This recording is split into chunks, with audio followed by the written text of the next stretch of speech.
Un pays, un tissu, c'est la roue qui décide. Aujourd'hui, direction Madagascar. Salama, on va parler du lamba landi, qui est un tissu emblématique national de Madagascar. Lamba signifie tissu ou étoffe et landi signifie soie en malagasy. Cette soie est produite par 3 vers à soie, dont cette star qui produisent des cocons qui sont ensuite récoltés et mis à bouillir pour en extraire la fibre. Cette fibre est lavée, séchée, puis teinte avec des teintures d'origine naturelle à base d'écorce d'arbres, de fleurs, de plantes ou encore de boue.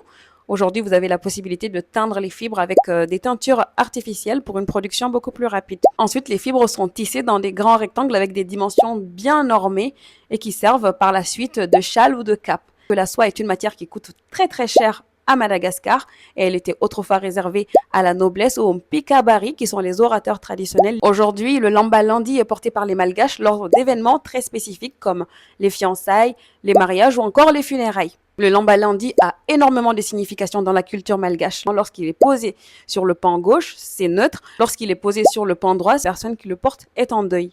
Et parlant de deuil, justement, le lamba landi change de nom et devient lamba mena, qui signifie linceul de soie. Il va servir à envelopper les défunts lors de rites funéraires. On y inscrit des signes qui permettent de raconter l'histoire du défunt.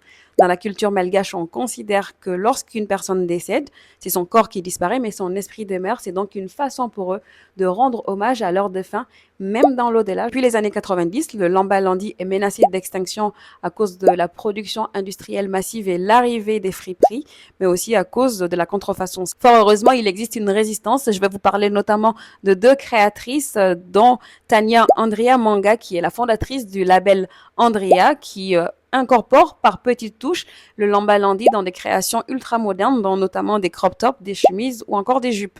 Vous avez également Sihrakut qui a davantage de visibilité sur le plan international et qui a notamment organisé des défilés aux États-Unis qui allient à la perfection la tradition malgache et la culture moderne.